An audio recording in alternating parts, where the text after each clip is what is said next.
अस्सलामुअलैकुम dear students, मेरा नाम उस्मान हबीब है। आज हम कॉमन आइन इफ़ेक्ट के बारे में पढ़ेंगे। हम सबसे पहले इसका इंट्रोडक्शन पढ़ेंगे और इंट्रोडक्शन के बाद कॉमन आइन इफ़ेक्ट का कॉन्सेप्ट क्लियर करने के लिए हम एग्जांपल 1 कोट करेंगे जो कि बेसिक मीडियम में होगी और एग्जांपल 2 कोट करेंगे जो कि एसिडिक मीडियम में होगी और कॉमन आइन इफ़ेक्ट की एप्लीकेशन के बारे में बात करेंगे। तो कॉमन आइन इफ़ेक्ट को हम ऐसे डिफ़ाइन करते हैं कि जब कभी भी हम लोग वीक इलेक्ट्रोलाइट के अंदर स्ट्रॉन्ग इलेक्ट्रोलाइट को ऐड करते हैं तो वीक इलेक्ट्रोलाइट की सॉल्युबिलिटी में डिक्रीज़ आता है। इस प्रोसेस को हम कॉमन आइन इफ़ेक्ट बोलते हैं। डेफिनेशन अपने पास नोट कर लीजिएगा। Process in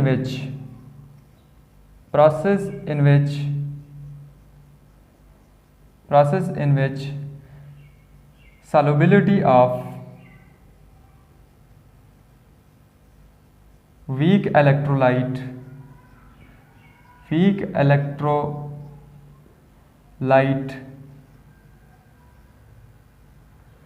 is suppressed by suppressed mean decrease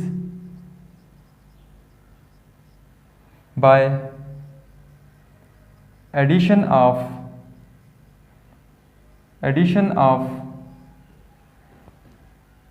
strong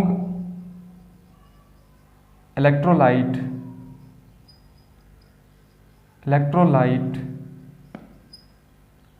having common ion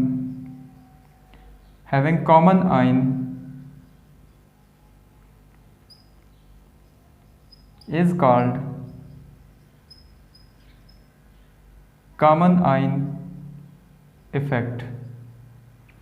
common आइन इफ़ेक्ट एक ऐसा प्रोसेस है जिसमें जब हम लोग वीक इलेक्ट्रोलाइट में स्ट्रॉन्ग इलेक्ट्रोलाइट को ऐड करते हैं तो वीक इलेक्ट्रोलाइट की सॉल्युबिलिटी में कमी आती है। इस प्रोसेस का नाम कॉमन आइन इफ़ेक्ट होता है। कॉन्सेप्ट को क्लियर करने के लिए हम लोग एग्जांपल 1 की बात करते हैं। हमारे पास एक कंपाउंड है NH4OH।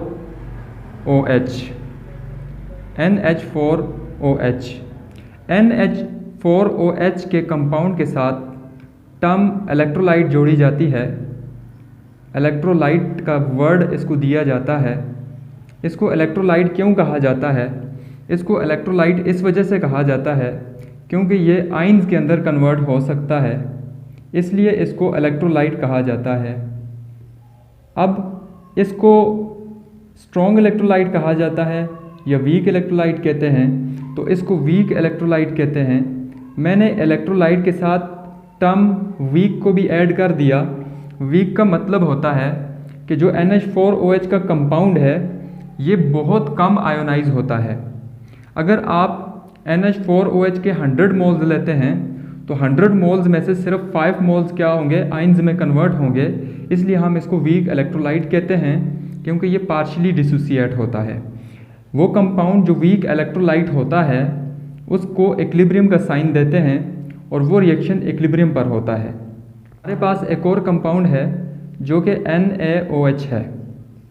NaOH को मैं इलेक्ट्रोलाइट कहता हूँ। NH4OH को भी मैंने इलेक्ट्रोलाइट कहा था।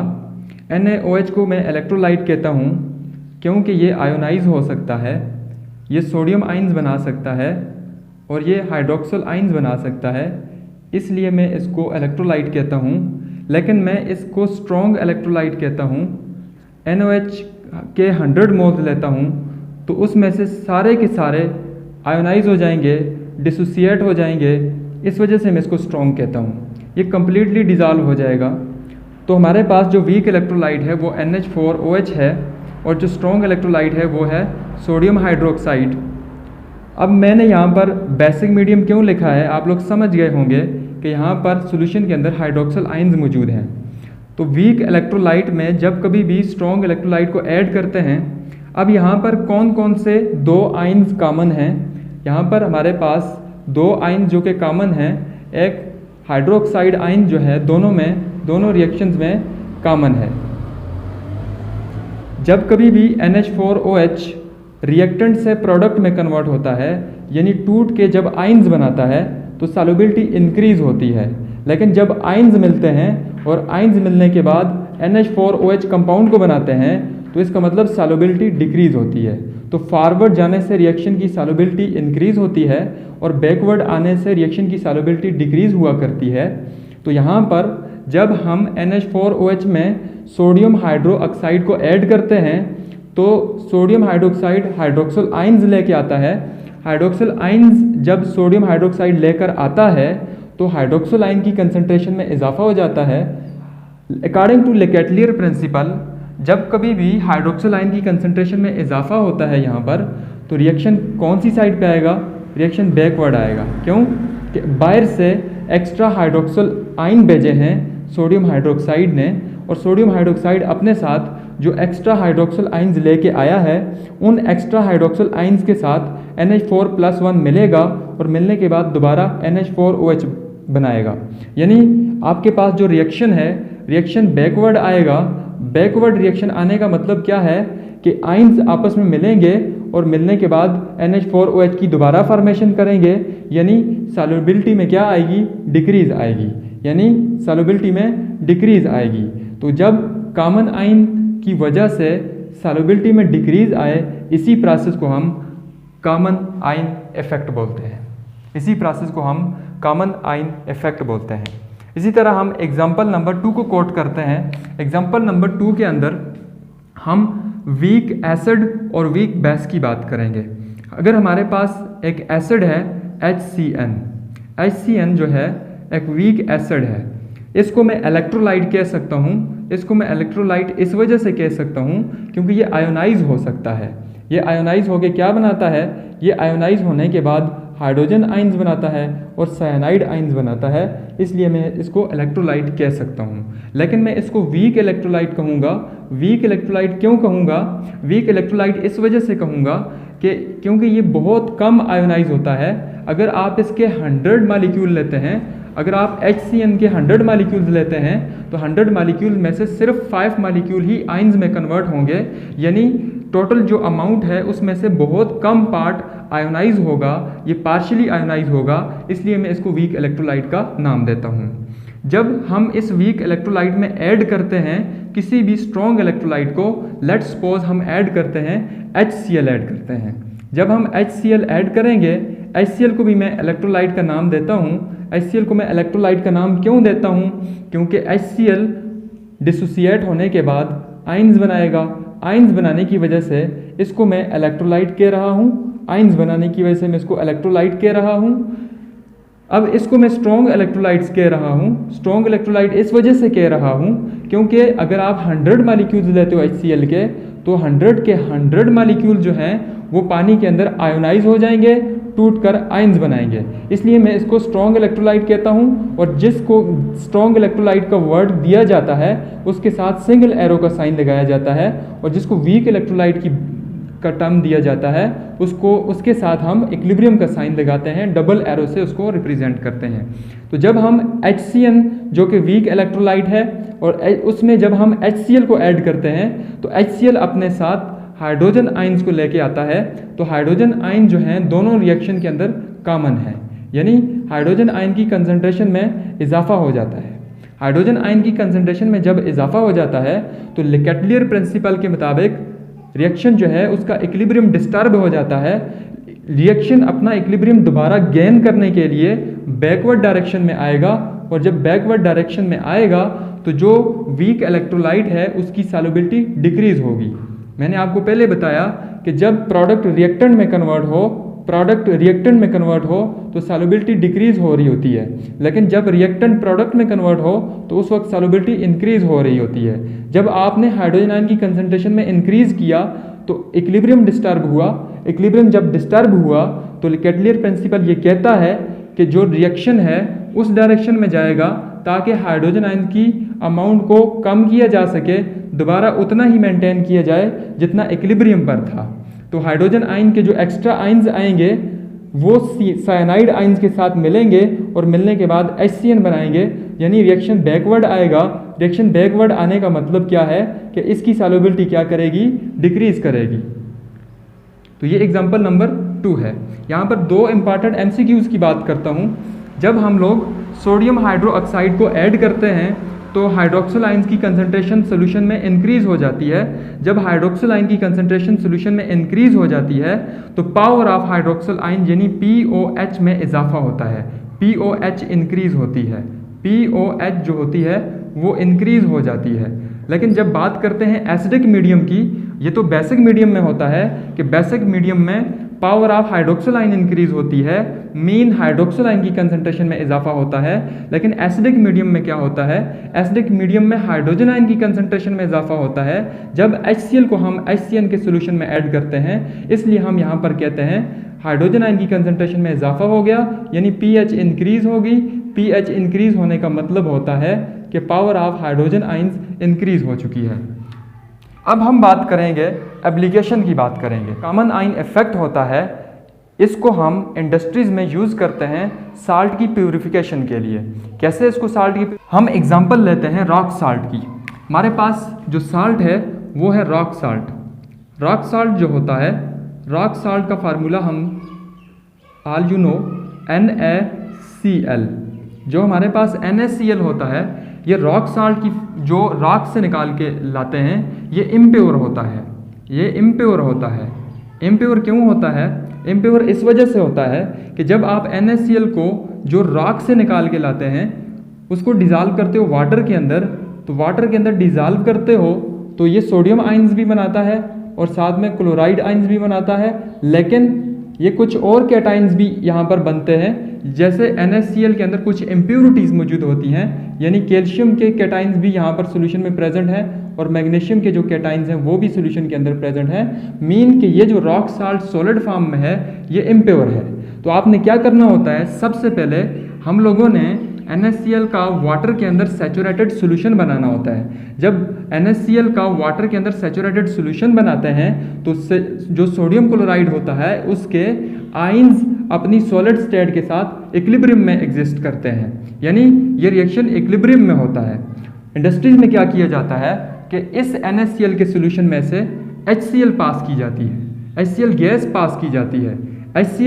जब HCl गैस पास की जाती है, HCl को जब सोल्यूशन में ऐड किया जाता है तो ये हाइड्रोजन आयंस की फॉर्मेशन करता है और साथ में क्लोराइड आयंस की फॉर्मेशन करता है।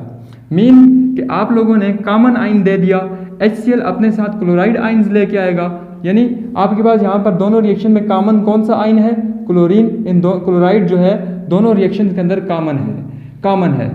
तो जो कॉमन है यानी क्लोराइड आयन की जब आप कंसंट्रेशन को बढ़ाएंगे तो क्लोराइड ने तो सोडियम के साथ ही मिलना होता है, तो क्लोराइड सोडियम के साथ मिलेगा और मिलने के बाद रिएक्शन कौन सी डायरेक्शन में आएगा, रिएक्शन बैकवर्ड डायरेक्शन में आएगा। मीन कि जब क्लोरीन की कंसंट्रेशन बढ़ाएंगे तो क्लोरीन सोल्यूशन में मौजूद सोडियम के साथ मिलेगा और सोडियम के साथ मिलने के बाद ये क्या करेगा, ये सोल्यूशन के साथ मिलने के बाद ये PPT बनाएगा, यानी दोबारा से NaCl सॉलिड बनाएगा जो कि PPT की फॉर्म में होगी, और ये जो PPT की फॉर्म में NaCl होगा ये 100% प्योर होगा, ये 100% प्योर होगा।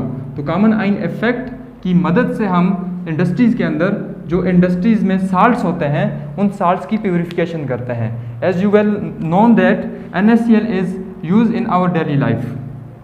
That is the concept of common ion effect. अब हम पढ़ेंगे कॉमन आयन इफेक्ट से मिलता जुलता एक और इफेक्ट जिसका नाम है adverse ion effect. Adverse ion effect क्या होता है, जब कभी भी वीक इलेक्ट्रोलाइट के अंदर स्ट्रॉन्ग इलेक्ट्रोलाइट को ऐड किया जाए तो उसकी सॉल्युबिलिटी में इंक्रीज आए तो ऐसे इफेक्ट को हम एडवर्स आयन इफेक्ट कहते हैं। डेफिनेशन अपने पास नोट कर लीजिए। solubility of weak electrolyte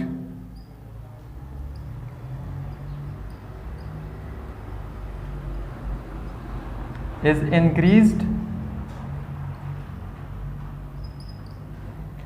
by the addition of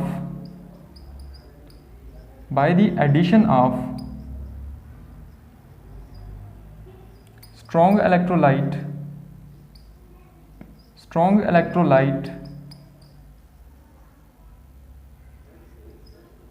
is called adverse ion effect. Adverse ion effect एक ऐसा प्रोसेस होता है जिसमें जब वीक इलेक्ट्रोलाइट के अंदर स्ट्रॉन्ग इलेक्ट्रोलाइट को ऐड किया जाता है तो स्ट्रॉन्ग इलेक्ट्रोलाइट वीक इलेक्ट्रोलाइट की सॉल्युबिलिटी में इंक्रीज लाता है। ऐसे प्रोसेस को हम एडवर्स आयन इफेक्ट बोलते हैं। एडवर्स आयन इफेक्ट को देखते हैं एक एग्जांपल के थ्रू। हमारे पास एक कंपाउंड है NH4OH। NH4OH कंपाउंड को मैं इलेक्ट्रोलाइट कह रहा हूँ। इसको मैं इलेक्ट्रोलाइट क्यों कहता हूँ? इलेक्ट्रोलाइट इस वजह से कहता हूँ क्योंकि ये आयंस में कन्वर्ट हो सकता है, इसलिए मैं इसको इलेक्ट्रोलाइट कह रहा हूँ। लेकिन मैं इसको वीक इलेक्ट्रोलाइट कहूँगा। वीक इलेक्ट्रोलाइट इसको मैं क्यों कहूँगा? वीक इलेक्ट्रोलाइट क्योंकि NH4OH का बहुत कम पार्ट आयोनाइज होता है, यानी 100% में से सिर्फ 5% ही ये आयोनाइज हो पाता है। इस वजह से मैं इसको वीक इलेक्ट्रोलाइट कहता हूँ। बहुत कम मॉलिक्यूल इसके आयंस में कन्वर्ट होते हैं, इसलिए मैं इसको वीक इलेक्ट्रोलाइट कह रहा हूँ। जब हम इस वीक इलेक्ट्रोलाइट में ऐड करते हैं HCl को ऐड करते हैं तो HCl को भी इलेक्ट्रोलाइट कहा जाता है, लेकिन स्ट्रॉन्ग इलेक्ट्रोलाइट कहा जाता है। और ये बनाता है हाइड्रोजन आयंस बनाता है और साथ में क्लोराइड आयंस बनाता है। अब होता यूँ है कि जो हाइड्रोजन आयंस होते हैं और जो दूसरे पहले वाले रिएक्शन में जो हाइड्रोक्सिल आयंस होते हैं, ये हाइड्रोजन आयंस और हाइड्रोक्सिल आयन दोनों आपस में कंबाइन होते हैं और कंबाइन होने के बाद ये वाटर की फॉर्मेशन करते हैं। दूसरे लफ्ज़ों में जो हाइड्रोजन होता है ये हाइड्रोक्सिल को यूज़ कर लेता है। जब ये हाइड्रोक्सिल को यूज़ करता है तो इक्विलिब्रियम डिस्टर्ब हो जाता है रिएक्शन का, क्योंकि जो हाइड्रोक्सिल आयन की कंसंट्रेशन होती है वो कम हो जाती है। जब हाइड्रोक्सिल आयन की कंसंट्रेशन कम हो जाती है, इक्विलिब्रियम डिस्टर्ब हो जाता है, तो लेकेटलियर प्रिंसिपल के मुताबिक इक्विलिब्रियम दोबारा लाने के लिए जो अमाउंट हाइड्रोक्सिल आयन की कम हुई है उसको दोबारा मेंटेन करने के लिए कुछ NH4OH मॉलिक्यूल दोबारा से डिसोसिएट होंगे और दोबारा से OH की कंसंट्रेशन को मेंटेन करेंगे। तो मेंटेन करने के लिए रिएक्शन फॉरवर्ड जाएगा, और जब कभी भी रिएक्शन फॉरवर्ड जाता है तो हम कहते हैं सॉल्युबिलिटी में इंक्रीज आता है। क्यों? कि जो कंपाउंड होता है वो आयोनाइज हो रहा होता है, इस वजह से हम कहते हैं कि सॉल्युबिलिटी में इंक्रीज आ रहा होता है। तो ये होता है आपके पास एडवर्स आयन इफेक्ट।